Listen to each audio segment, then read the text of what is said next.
my first thoughts for this character, this new girl, is I'm wondering if she's going to be a lasting character, or if she's going to just be like a one-off. What's this girl, Komachi? Because one, I like her design. I've already said that I like her design itself. I like her power-up form, like her having this this whole setup with the like half phantom essentially, and she's like been cursed by Senju Doji, or I think it wasn't like cursed. I think it was like whatever said powerful phantom like took a phantom and put it inside of this girl.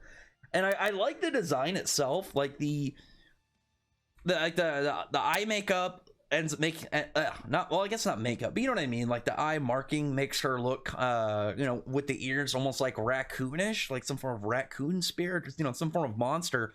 But I really like the weird jagged blade tail. Like I think that was like I think that's a saving grace really of the character, because if you get rid of that, like it's just like, okay, cool, she's got like weird eyes and ears, but she's got this badass jagged bladed tail, and I'm wondering if it's got anything else besides just being sharp.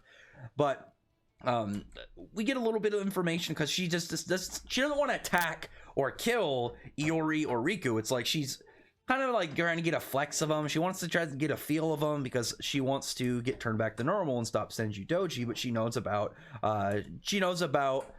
Iori and everything that's going on, and now she's like, okay, I want your help. Can you guys help me work together? And this could hopefully all go in their right direction, because Iori, this is going to help him, even in the base sort of just being Senju Doji related, because we know that his backstory and stuff with his past ties over to Senju Doji, and Senju Doji actually having more of a presence in the series like already is really surprising. It's not like it couldn't happen, but like when you compare, I think it's just when you can kind of compare like the idea of the character to like some of these other ones. Like you look at like Bleach with Grand Fisher. It's like we found out Grand Fisher and how it was obviously important to Ichigo's like backstory, but after that, like we didn't get to see him for a while. Like I figured that after Senju Doji we would end up not seeing or hearing anything about Senju Doji for a while, just to kind of being like, okay, what's gonna happen is we're going to just kind of like hear him after every other arc or something, or at least like an arc or two in between more Senju Doji. But it looks like Senju Doji is directly going to be leaded out or like let out after this, which again is beneficial to the character, because it means not only are we going to find out more about Iori's past, but we're also going to be having this villain on display, so we get to find out like how big of like a character is this really going to be in the overarching like setting up things.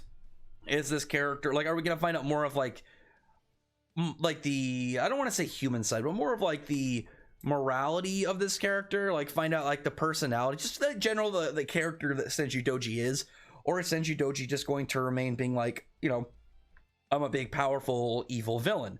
It really just comes down to like what exactly this character's role outside of connections to the main character's backstory is going to be, because it like is Senju Doji just going to be I'm a big powerful villain, or is Senju Doji going to end up having more of a a longer going presence beyond just I'm part of Iori's backstory and stuff?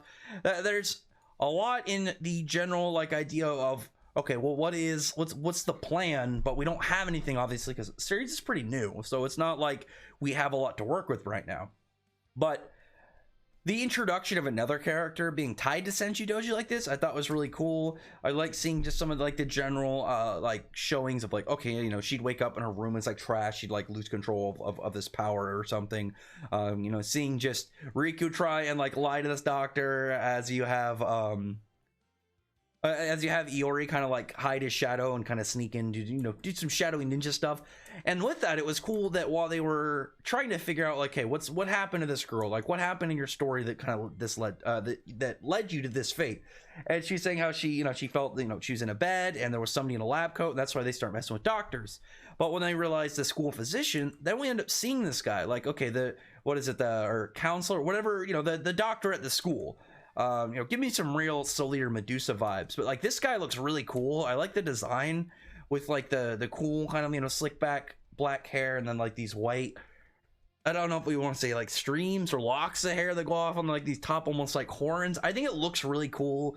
And then he's like drinking coffee and he's put like 15 creamers in there, something ridiculous, like way more creamers actually now that I look at it. It's like 20 or 30 creamers or something.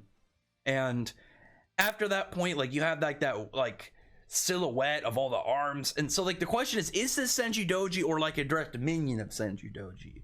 That's the real big curious thing, because we've been displayed as Senju Doji as female, but obviously that could be different. It could be just be genderless, or she's taken over this body, or this could be like a piece of Senju Doji off doing stuff. There's so many mysteries and stuff we don't know about this character currently that it makes this trying to form theories around what's happening and what's gonna happen a little difficult. But I think that's one of the fun things about early characters, when you have like a big villain like this and you know nothing about him, well, not nothing, very very little about Senju Doji really when you look at it. But now they're gonna go after this guy. They're gonna start actually getting the motion of the this next arc, this next little story piece going, because this chapter was really short, like not short, but it wasn't very eventful. It was a setup chapter, I think is the better way to put it. And I don't want it to sound negative. I think setup chapter is better because it was mostly like you had a short scuffle between Iori and this Komachi girl. You got to see her form, you find out about her backstory and tied to Senju Doji, and then this bad guy. So I'm hyped. I really want to see where this goes. I think this guy's really interesting in just general design, and having like this evil school like doctor or something is just a really fair and creepy early villain. So I really want to see more. I like the first volume cover. I'm glad I finally found like a good colored version of it. And from what I heard, similar to like Undead Unluck, the first volume for Phantom Seer actually sold really well. So I wanted to see if those numbers are true and to see how the series goes, because in the volume or in the magazine rankings, like in Shonen Jump's rankings, it seems to be always really low. But if the sales are high enough, then they'll keep it around, because then it's like, who cares what like people vote in the magazine ranking if the sales are doing well, kind of thing. But other than that, they'll comment below, thumbs up the video, befriend the like button, subscribe button, and check out my other videos. But other than that, I appreciate everybody's already subscribed, and thank y'all for listening. Bye.